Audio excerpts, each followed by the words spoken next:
Good morning বন্ধুরা। একদম সকাল থেকে শুরু করছি। আমি ভোর ৫টায় উঠে গেছি, উঠে স্নান টান করেছি। আর এখানে দেখতে পাবেন আমাদের নিত্য জীবন, মানে মায়ের আশ্রম, অর্থাৎ মায়ের বাড়ি যেটা আমরা শুরু করতে চলেছি, সেই মায়ের বাড়িতে সমস্ত আমরা পুরুষরা দেখুন কীভাবে সংসার করে সুন্দর করে চলেছি। এখানে নারীর প্রয়োজন বোধ হয় না, কারণ এখানে মা আমার দেবী হচ্ছে, নারী স্থান হচ্ছে আমার মা বচনকালী, মা লক্ষ্মী, মা সরস্বতী, তিন শক্তিকে আহ্বান করে মায়ের মঙ্গল আরতি করেছি, মা দুর্গার মঙ্গল আরতি করেছি। এখনও দেখুন ধুনো জ্বলছে সকালবেলার। হ্যাঁ, আর এই পাশে যে বোতলগুলো দেখছেন, এগুলো কিন্তু গঙ্গার জল ভরে আনা হয়, প্রচুর শেষ হয়ে গেছে, আবার আনা হবে। প্রচুর এনেছি না, এই মাসেই এনেছি। প্রচুর গঙ্গা জল লাগে, এত বড় জাগ্রত মন্দির, বুঝতেই পারছেন। Good afternoon friends, welcome to my channel. আরও একটি নতুন ব্লগে সকলকে স্বাগত জানাচ্ছি। আমি এখন কিচেনে দাঁড়িয়ে আছি, বাজে দুপুর 1টা। তো সকালের দিকে আমি ব্লগটা রেকর্ড করতে পারিনি, কারণ একটু মেডিকেল এমার্জেন্সি ছিল। দাদামণির মুখে একটু আলসারেশন হয়েছে, তো সেটা নিয়ে ডাক্তারের সাথে একটু কনসাল্ট করার ছিল, সেখানে একটু মেডিসিনের ব্যাপার ছিল। আবার সন্ধ্যাবেলায় রাতের দিকে একটু যেতে টাইম দিয়েছেন, রাত 9টার সময় অ্যাপয়েন্টমেন্ট দিয়েছেন, তো সেখানে আরেকবার যেতে হবে। তো আমি ব্লগটা শুরুই করছি দুপুরে 1টা বাজে, এখন 1টা 1:30 মতো বাজে। এখন থেকে আমি ব্লগটা শুরু করছি। তো শুরু করছি দুপুরে রান্না দিয়ে। তো আজকের রান্নার মেনুতে রয়েছে ফুলকপি আলু দিয়ে ভোলা মাছের ঝোল হবে, আর সঙ্গে রয়েছে লাউ ঘন্ট চিংড়ি মাছ দিয়ে, আর থাকছে মুচমুচে করে বেশ আলু ভাজা, আর থাকছে সঙ্গে যদি প্রয়োজন পড়ে তাহলে ডাল করবো, আদারওয়াইজ ডালটা আজকে করবো না। আর ব্যাস এই অবধি আজকে সাধারণ সিম্পল মেনু রেখেছি, বেশি ঝুট ঝামেলা করবো না। তো আজকে সাধারণ খাওয়া দাওয়া করে, আর মুখে আলসারেশনটাও হয়েছে, তো ওখানে বেশ জ্বালা জ্বালা করছে, লালচে হয়েছে, ব্লাড ব্লাড মতো আসছে, তো সেখানে ডাক্তারের কাছে যাওয়ার ব্যাপার আছে, সেখানে প্রিপারেশনের ব্যাপার আছে। তো আমি অলরেডি আলুটা ভেজে ফেলেছি, সেটা আমি আপনাদেরকে পরে দেখাচ্ছি। আর মাছগুলো ভাজা চলছে, আর লাউ ঘন্টটার হাফ আমি প্রিপেয়ার করে রেখেছি, মানে এরপরে চিংড়ি মাছটাকে ভেজে ওর সাথে মিশিয়ে দেবো। লাউ ঘন্ট করাটা খুব ইজি, আপনারা সকলেই জানেন। জাস্ট লাউটাকে দিয়ে একটু কালো জিরে কাঁচা লঙ্কা ফোড়ন দিয়ে লাউটা দিয়ে দেবে, নুন হলুদ মিষ্টি দিয়ে ঢেকে রেখে সেদ্ধ হয়ে গেলে নামিয়ে দেন। এবার আপনারা যদি বড়ি দিতে চান তো বড়ি দিলেন, আদারওয়াইজ যা দিতে চান, চিংড়ি মাছ বড়ি যা দিতে চান সেটা পরে মিশিয়ে দিলেই হয়। তো আমি চিংড়ি মাছটা ভাজবো, ভেজে মেশাবো, তার জন্য ওয়েট করছি আমি। আর আজকে যেহেতু ভোলা মাছটা রাখা হয়েছে, ভোলা মাছটাকে ভেজে তুলবো, তারপর চিংড়ি মাছটাকে ভেজে আমি লাউয়ের সাথে মেশাবো। তো এই টুকটাক প্রিপারেশনটা আমি করে রেখেছি। তো টোটাল যখন প্রিপারেশনটা আমার হয়ে যাবে, আমি টোটাল যে দুপুরের আজকে কী কী রান্না হলো সেটা আমি দেখাবো আপনাদেরকে। আর আজকের কিচেনের ডিপার্টমেন্টে আমি সামলাচ্ছি, মানে রান্নার বান্নাটা আজকে আমি দেখছি, যেহেতু দাদামণির শরীরটা একটু খারাপ হয়েছে, মুখে বেশ জ্বলুনি রয়েছে, একটু আলসারেশন রয়েছে, ওই জন্য আসতে পারছে না। তো আমি বললাম যে আজকে আমি এটা দেখে নিচ্ছি, তুমি একটু রেস্ট করো। কথা বললে পরে মুখে এখানটা ঘষা লাগবে, ঠিক এই ঠোঁটের এখানটা যেহেতু হয়েছে ঘষা লাগবে, তো ডাক্তারই বলে একটু রেস্টে থাকতে, যতটা কম কথা বলা যায়। তো চলুন আমি দেখাচ্ছি এক এক করে কী করে আমি প্রিপারেশানগুলো করছি এবং কি কি প্রিপারেশান করছি। আজকে এই 1 কিলো মতো ভোলা মাছ রাখা হয়েছিল, তো ভোলা মাছের ঝোল যেহেতু হবে, মাছগুলোকে ভেজে নিয়েছি। এই যে সব মাছগুলোকে ভেজে রাখা আছে। এই ফুলকপি আলু দিয়ে মাছের ঝোলটা হবে। এখানে এই যে পেঁয়াজ আর লঙ্কাটাকে পেস্ট করে রেখেছি, পেঁয়াজ আর সবুজ লঙ্কা গ্রিন চিলি পেস্ট করে রেখেছি। আর আজকে রসুন আর আদাটা বাটিনি আমি, তার বদলে এই গার্লিক জিঞ্জার পেস্ট দিয়ে দেবো আমি, দিয়ে আজকে রান্নাটা করে ফেলবো। আজকে একটু সময় কমের জন্য আমি গার্লিক জিঞ্জার পেস্ট দিয়ে দিচ্ছি, কারণ একটু এই ঘরে যেটা বললাম আপনাদেরকে, ট্রান্সলেশন হয়েছে, তো ওখানে একটুখানি ট্রিটমেন্টের ব্যাপার রয়েছে। তো এখানে ডাক্তারের কাছে যেতে হবে সকাল সকাল, তো সব কিছু তাড়াতাড়ি করে আমি গুছিয়ে ফেলার চেষ্টা করছি। এই জন্য যত তাড়াতাড়ি হয়ে যাবে গোছগাছ করে, তাহলে তাড়াতাড়ি আমি ডাক্তারের অ্যাপয়েন্টমেন্টে অ্যাটেন্ড করতে পারবো। তো এরপরে আমি মাছগুলোকে ভেজে নিয়েছি, আর ফুলকপি আলুগুলোকে একটু ভেজে নেবো ওই তেলেই। আর এইখানে যে চিংড়ি মাছ রাখা আছে, এই চিংড়ি মাছগুলোকে একটু ভেজে নেবো, লাউয়ে দেবো বলে, লাউ ঘন্ট যেটা হয়েছে। ব্যাস এই ভাজাভাজিগুলো কমপ্লিট হওয়ার পরে জাস্ট এক এক করে আমি ডিশগুলোকে নামিয়ে নিতে পারবো, খুব তাড়াতাড়ি হয়ে যাবে। এই যে আমি সবার প্রথমে আলুটা ভেজে রেখেছিলাম এই মুচমুচে করে, আলুটাকে বেশ স্ক্রাবারে ঘষে বেশ মুচমুচে করে ভেজে রেখেছি। যখন খাবে তখন আমি একটু চাট মশলা দিয়ে দেবো, বা বিট নুন যে যেটা পছন্দ করে দিয়ে দেবো। তো সেটা দিলে দারুণ খেতে লাগবে। এর মধ্যে আপনারা বাদামও দিতে পারেন, একটু শুকনো লঙ্কাও দিতে পারেন, একই সাথে একটু কারি পাতা দিতে পারেন, আরও টেস্ট ইনক্রিজ হবে। কিন্তু ব্যাপারটা হলো যেহেতু ঘরোয়া খাবার হচ্ছে, তো আমি এত কিছু দিইনি। আর বাদামে অ্যালার্জিও আছে, ঘরে অনেকে অ্যালার্জিও আছে, তো বাদাম চট করে কেউ খেতে চায় না সব সময়। আর শুকনো লঙ্কা খেলে যাদের গ্যাস বা গ্যাস্ট্রিক আলসারের প্রবলেম আছে তাদের ক্ষেত্রে খুবই খারাপ ব্যাপারটা, শুকনো লঙ্কা খাওয়াটাও ঠিক নয়। গেস্ট আসলে পরে স্বাদের জন্য বা কোনো অনুষ্ঠান বাড়িতে হলো তখন সেটা আলাদা ব্যাপার। তো আজকে আমি এটা সকালবেলা সবার ফার্স্টেই করে নামিয়ে দিয়েছি। এই যে আর এবার আমি কিচেনের দিকে চলে আসলাম। তো কিচেনে যে অর্ধেক করে রাখা আছে, অর্ধেক মানে কি সম্পূর্ণটাই করা আছে, লাউ ঘন্টটা বড়ি দেওয়া আছে, দেখতেই পাচ্ছেন এই বড়ি দিয়ে টোটাল প্রিপারেশনটাই করা আছে। জাস্ট আমি চিংড়ি মাছটাকে ভাজবো, ভেজে এর সাথে মিশিয়ে দেবো, তাহলে এবার এই পদটা কমপ্লিট হয়ে যাবে। আর এখানে এই যে ভোলা মাছের ঝোল যেটা হবে ফুলকপি আলু দিয়ে, সেই ফুলকপি আলুটা আমি ভেজে নিচ্ছি এখানটায়। তো এই হচ্ছে আমাদের সংসার। আর আমাদের সংসার বলতে আমাদের দেবী আপনাদেরকে সকলকে দেখিয়েছি। আমাদের সংসার বলতে একমাত্র ওনাকে নিয়ে, ওনাকে ঘিরেই আমাদের সংসার। তিনজন পুরুষ মানুষ রয়েছে আমরা সংসারে, যার জন্য আমাদের এই ব্লগটির নাম তিন পুরুষের সংসার। তো তিন পুরুষ মানে তিনজন পুরুষও রয়েছে এবং তিনটি পুরুষ ধরে, মানে তিনটি পুরুষ বলতে তিনটে ডিফারেন্ট এজ গ্রুপের মানুষ আমরা রয়েছি। যে সব থেকে সিনিয়র সে 70-এর কোঠায়, মানে তার 66 এজ।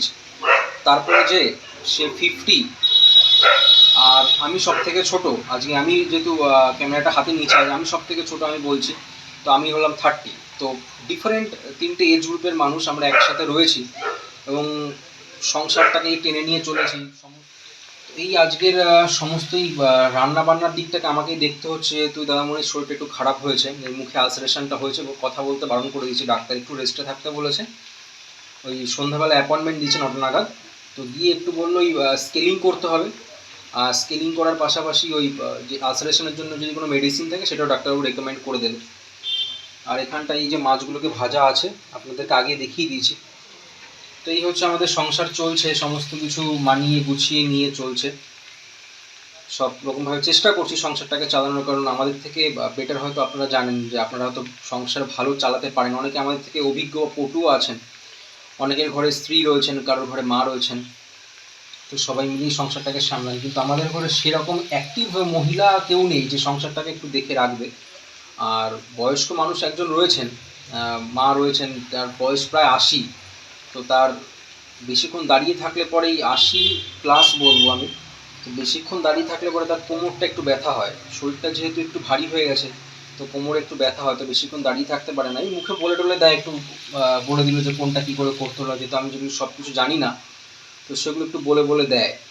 তো এই কম বেশি ভালো মন্দ সব কিছু মিলিয়ে এগিয়ে চলেছে আমাদের সংসার। এটাই আমি আপনাদের সামনে তুলে ধরবো আস্তে আস্তে, সব কিছু কী করে আমরা সমস্ত কিছু করছি, কী বৃত্তান্ত, কী করে পুজো হয়, আরতি টুকটাক তো লেগেই থাকে। আমাদের ঘরে ঠাকুর যেহেতু রয়েছে, তো তাদের ঠাকুরদের যত্নার্থীর পিছনে একটু সময় দিতে হয়, তো সেখানে সেই দিকটা মোটামুটি মাই দেখে নেয়।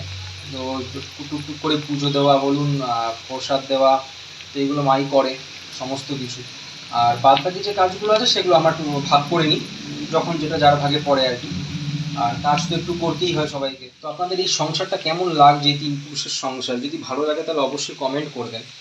আর যদি কোনো উপদেশ দেওয়ার থাকে, আপনাদের মনে হয় যে এখানে একটু ভুলচুক হচ্ছে, হয়তো হতেই পারে, সমস্ত কিছুর ব্যাপারে তো আমরা অভিজ্ঞ নই। যেটা একটা মেয়ে মানুষের পক্ষে সম্ভব, সেটা আমরা পুরুষ মানুষের পক্ষে হয়তো সম্ভব নাও হতে পারে, তাদের আমাদের মাথাতে নাও আসতে পারে। তো আপনারা যারা অভিজ্ঞ সাংসারিক লোক আছেন তারা একটু সাজেস্ট করে দেবেন যদি কোথাও ভুলচুক হয়, যে কোনটা কীভাবে করা উচিত বা কোনটা কীভাবে করা উচিত না। সেটা জানতে পারলে হয়তো আরও ভালোভাবে আমরা সেই সংসারটাকে এগিয়ে নিয়ে যেতে পারবো, কারণ আমরাও একটু অভিজ্ঞতা অর্জন করব। আর আমার দাদামণি আছে, সেও যথেষ্ট অভিজ্ঞ, সে যথেষ্ট সংসারী। এই সাংসারিক জ্ঞানগুলো তার যথেষ্ট বেশি, তো আমি চেষ্টা করি তার থেকে শেখবার।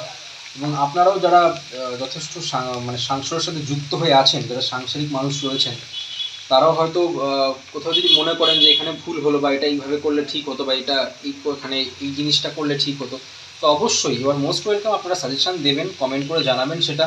আর ভালো লাগলে কিন্তু লাইক করতে ভুলবেন না, চ্যানেলটাকে যত পারুন সাবস্ক্রাইব করুন এবং শেয়ার করুন। নতুন চ্যানেল এটা আমাদের, তো এই চ্যানেলটিকে এগিয়ে নিয়ে যাওয়ার জন্য আপনাদের সাহায্য অবশ্যই প্রয়োজন, আপনাদের সাপোর্ট অবশ্যই প্রয়োজন। আপনাদের সাপোর্টটা কেবলমাত্র হতে পারে সাবস্ক্রাইব এবং সাবস্ক্রিপশান এবং শেয়ার। তো যত চ্যানেলটা গ্রো করবে, তো তত আমরা আপনাদের কাছে তুলে ধরবো আমাদের সাংসারিক বিভিন্ন খুঁটিনাটি বিষয়, চেষ্টা করবো তুলে ধরবার। কারণ এগুলোকে আমাদেরকে মোটিভেট করবে, আরও এনকারেজ করবে। যত আপনারা পাশে থাকবেন তত আমরা মোটিভেশন পাবো। তো চলুন আবার একটু এই পদটা, এই ভাজাটা প্রায় হয়ে এসেছে, একটু নাড়ানাড়ি করবো, এটাকে একটু উল্টে পাল্টে দেবো ভালো করে ভাজা হওয়ার পরে। চিংড়ি মাছটাকে ভেজে এই পদটাকে করবো, জাস্ট মিশিয়ে দেবো, এটাকে দেখানোর কিছু নেই। আর মাছের ঝোলটাকেও সেরকমভাবে দেখানোর কিছু নেই, কারণ আমি জাস্ট পেঁয়াজ রসুনটা দেখিয়ে নিয়েছি আপনাদেরকে, পেঁয়াজটাকে বেটে রেখেছি, আদা রসুনের পেস্ট ইউজ করবো আজকে। তো সেটাকে দিয়ে মশলাটাকে কষাবো, কষিয়ে এই ভাজা ফুলকপিগুলো দেবো, একটু জল দেবো, যখন বেশ থকথক গ্রেভিটা হয়ে আসবে মাছগুলোকে ছেড়ে দেবো, ভাজা মাছগুলোকে, ব্যাস হয়ে যাবে। খুবই সিম্পল রান্না। আজকে অত আহ, ভালোভাবে বেশ কষিয়ে রসিয়ে করছি না আমি, জাস্ট নর্মাল ভালোভাবেই করার চেষ্টা করছি, নর্মালভাবেই করার চেষ্টা করছি, মানে অতটা মশলাপাতি ইউজ করবো না আজকে, আর সিম্পল রাখবো। এই যে দেখুন চিংড়ি মাছগুলো ভাজা হয়ে গেছে আমার, ভাজাটা দেখাইনি আমি, ভেজে এই যে উপরে দিয়েও দিয়েছি লাউয়ের উপরে, আর একটু ধনেপাতা ছড়িয়ে দিয়েছি। শীতকালের সিজন এখন এই ধনেপাতা এগুলো একটু ফ্রেশ পাওয়া যায়, শাকসবজিগুলো একটু ফ্রেশ পাওয়া যায়, তো একটু ধনেপাতা দিয়েছি, ফ্লেভারটাও আসবে। চিংড়ি মাছটার উপরে ছড়িয়ে দিয়েছি, এবার ভালো করে এটাকে মিশিয়ে নেব, ব্যাস আমার লাউ ঘন্টটা হয়ে যাবে চিংড়ি মাছ দিয়ে। ওটাকে নাবিয়ে নেব। আর এদিকে আমার ভাত হয়ে গেছে, এই যে ভাত আমি উপর দিয়ে দিয়েছি, ভাতটাকে ছেঁকে নাবিয়ে নেবো। ছাকা চলছে আর কি, মানে ফ্যানটাকে গালছি আমি। আর এরপরে মাছের ঝোলটা করলেই আমার দুপুরের পথ কমপ্লিট।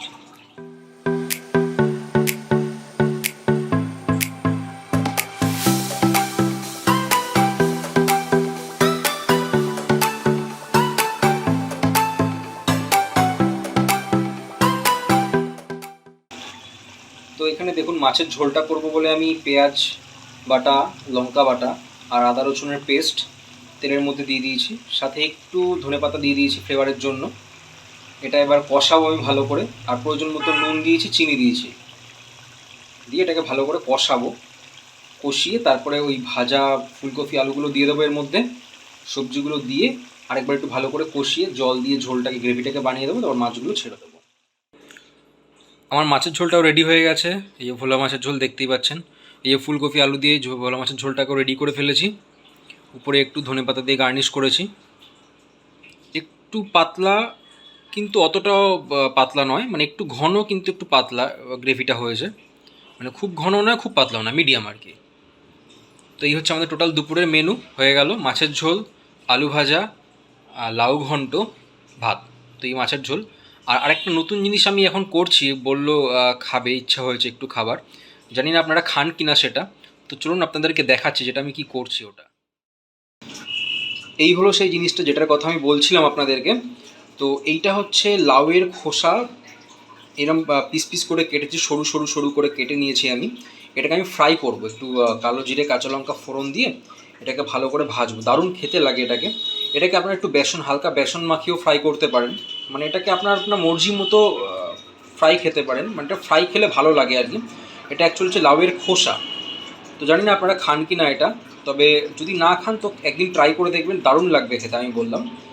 এটাকে একটু নানা রকমভাবে আপনারা ফ্রাই করতে পারেন, একটু স্পাইসিও করতে পারেন, বা নর্মাল সাদা যেভাবেও ফ্রাই করতে পারেন, সাধারণ নর্মাল যেরকম ফ্রাই খাই আমরা, আলু ভাজা যেরকম খাই সেরকমভাবে ফ্রাই করে খেতে পারেন।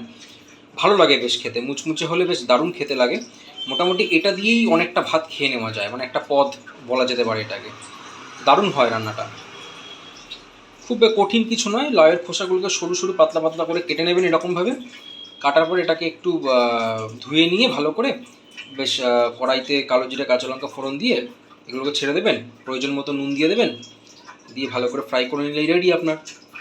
তো এটাও একটা পথ। তো আজকে দেখুন বন্ধুরা, লাউয়ের খোসাগুলোকে আমি ভালো করে ধুয়ে কালো জিরে কাঁচা লঙ্কা ফোড়ন দিয়ে, দেখুন কাঁচা লঙ্কা দেখতে পাচ্ছেন, আর এই যে কালো জিরে উপরে ভাসছে, তো কালো জিরে কাঁচা লঙ্কা ফোড়ন দিয়ে আমি লাউয়ের খোসাগুলোকে দিয়ে দিয়েছি ভাজা হওয়ার জন্য। আর একটু ধনেপাতা বেঁচে ছিল ওই মাছের ঝোলে গার্নিশ করার পরে, তো সেই ধনেপাতাটুকু এর মধ্যে দিয়ে দিয়েছি, ভাবলাম একটু কী করবো, তো এর মধ্যে দিয়ে দিয়েছি জাস্ট একটু ফ্লেভারের জন্য। এটা ম্যান্ডেট নয় যে দিতেই হবে ধনেপাতাটা, রয়েছিল একটু তাই দিয়ে দিলাম। তো এটাকে এবার ভালো করে ডিপ ফ্রাই করবো, মুচমুচো করে কড়া করে ফ্রাই করবো, ব্যাস তাহলেই হয়ে যাবে। ঘড়িতে এখন 9টা বাজে, রাত 9টা বাজে। তো যেমনটা আমি আপনাদেরকে বলেছিলাম, একটু ডেন্টিস্টের কাছে যাওয়ার আছে, একটা অ্যাপয়েন্টমেন্ট আছে।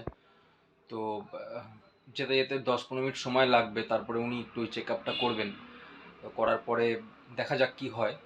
আশা করি সেরকম সিরিয়াস কিছু নয়, ডাক্তারবাবু বলেই দিয়েছেন, উনি জাস্ট একটু দাঁতটাকে স্কেলিং করবেন বলেছেন। তো এখনই বেরোচ্ছি, আমরা রওনা হচ্ছি। তো এই দেখুন আমার দাঁতের ডাক্তারের থেকে বেরোলাম, হাতে প্রেসক্রিপশান রয়েছে আমার। এখন একটু যাবো ওই মেডিসিনটা নিয়ে নিতে, যেটা দিয়েছে, পেস্ট দিয়েছে, একটা টুথপেস্ট দিয়েছে ব্রাশ করতে। তো আমি ছোট্ট ডাক্তারবাবুর পারমিশন নিয়ে ছোট্ট একটা ভিডিও করেছি কী করে স্কেলিংটা করছিল।